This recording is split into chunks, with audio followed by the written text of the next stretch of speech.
Hi అన్న. ఈ review చూసే వాళ్ళందరూ జయప్రభాస్ అని కామెంట్ చేసి సబ్స్క్రైబ్ చేసి చూడండి. జయప్రభాస్ అని కామెంట్ చేసి సబ్స్క్రైబ్ చేసి చూడండి. భయ్య కల్కి మూవీపై ఎక్స్పెక్టేషన్స్ ఎలా ఉన్నాయి ప్రభాస్ అన్నది? కల్కి బాబాయ్ మామూలుగా లేదు. కల్కి ట్రైలరు టీజరు అమితాబ్ బచ్చన్ పెద్ద పెద్ద హీరోలను తీసుకొని ఈ సినిమాలో ఏమన్నా చూపిస్తాడు అనుకుంటురా. అందరు ఎక్స్పెక్టేషన్ మామూలుగా లేదు. మెంటల్ ఎక్కిపోతుంది. ప్రేక్షకులు చూసి బాబా కోమా అంటారు, కోరంటీ అంటారు, చచ్చిపోతారు. ఆ సినిమా టికెట్లు దొరకక చచ్చిపోతారు తెలుగు ఇండస్ట్రీని. అన్న లుక్ ఎట్లా అనిపించింది మరి ప్రభాస్ అన్న? లుక్ అంటే మాస్ లుక్. ప్రభాస్ అన్న రాజు ఎక్కడున్నా రాజీ అంటారు కదా, ఆ విధంగా లుక్ ఇరగదీసేసిండు కల్కి సినిమాల. ఆ డైరెక్టర్ అయితే ఎక్కడికో ఎక్స్పెక్టేషన్ తీసుకుపోయిండు. వెయిటింగ్ చేస్తున్నాం ఈగల్గా.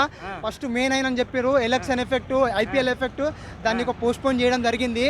ఆ పోస్ట్ పోన్ చేసినా ఎంత జబ్బును వస్తుంది, ఎప్పుడు వస్తుంది ఆ సినిమా రిలీజ్ డేటు, ఎప్పుడు సినిమా చూస్తాం, ఎప్పుడు ఫస్ట్ షో చూస్తామని ప్రేక్షకులు ఈగల్గా వెయిట్ చేస్తున్నారన్న. అంటే ఈ సినిమాలో అమితాబ్ బచ్చన్, కమల్ హాసన్ గారు, ఇంకా చాలా మంది యాక్టర్స్ ఉన్నారు కదా, అది చూస్తుంటే ఎలా అనిపిస్తుంది మరి? Telugu industry బద్దల కాబోతున్నది రికార్డులతోని.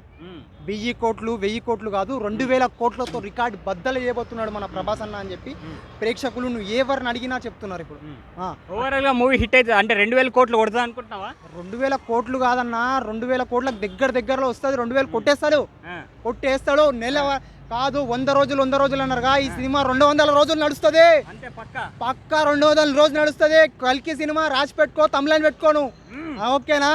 ఇరగదీసిండు teaser trailer, songs mental ఎక్కిచ్చేసిండు. ప్రభాస్ అంటే మామూలుగా ఉండదు. రాజ్ ఎక్కడున్నా రాజే అంతే.